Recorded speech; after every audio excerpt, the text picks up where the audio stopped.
Trump says that the DNC is working its magic again to destroy who he calls crazy Bernie Sanders in favor of who he calls sleepy Joe Biden. Not creepy. You see that sleight of hand? You see how they do this out here?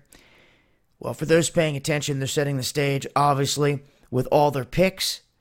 There seems to be 20, 18 from the Democratic side, 2 from the Republican side, a no-namer going up against Trump, which shows that he's pretty much just going to take that side. And on this side, it's obvious, and it's been pretty obvious for the past few months, that Joe Biden was going to step into the fold.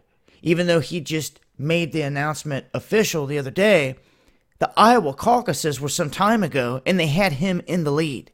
Now, did any of you vote in the Iowa caucus? Huh? Did any of you do any voting whatsoever yet for any of these people to get them where they're at? I didn't think so. Majority of the people are like, no, they just kind of stuck them on stage, and this is who you've got to choose from. Yeah, that's the way they always do it. And here, once again, this is what we're stuck with. But I find it interesting that right out the gate, he's admitting that they're showing this massive favoritism toward Biden over Bernie. And we're going to see how this goes, because Bernie did get a massive base behind him last time. I mean, love or hate these candidates, you got to quit sugarcoating things and making excuses. If somebody does something wrong, then you have to say they did it. Quit making excuses. None of them are perfect. Okay? I can't stand someone out here that votes for someone and is afraid to admit they did any wrong. That's just ridiculous. I'm still waiting for Hillary for prison. What do you got to say about that? Excuses. Okay?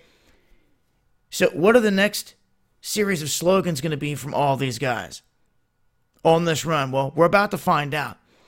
But as soon as they announced Biden, I just kind of knew this is where they're taking this. It's going to be head on Biden and Trump. My opinion. I'm going to say it now. It was about this time before the last election when Trump had stated that he was going to jump into the race, that people were laughing and scoffing and saying he never would have a chance. Trump would never be president, this and that. And then many of them turned around and voted for him. Because they stacked him up against who? Hillary Clinton cartel, that they've shown you has been full of corruption for how long? So, I mean, really? They put people in the position where you're either going to vote for Trump or you're going to vote for that? Well, see, no, that's where you need to wake up. You have a choice beyond that. You don't have to just pick one of them. You have to have a horse in the race. I say it all the time. You can't win the race unless you have one in it. And thus far, I see all 20 people that they've put on stage. We talked about it Friday night. I don't see a single blue-collar person out there that represents us. Truly us. Not connected to establishment, not connected to the 1%, not controlled through and through, not a part of their clubs, their Masonic clubs, their Jesuit clubs, none of that. Can't see a one yet. It's not. I'll let you know if I do.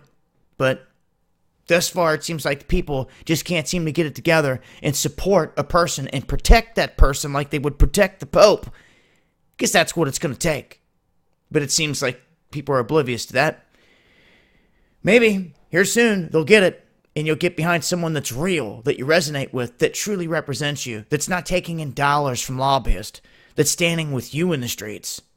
And you better be there with them. I'll leave a link. It's been Dabu7. The time's now.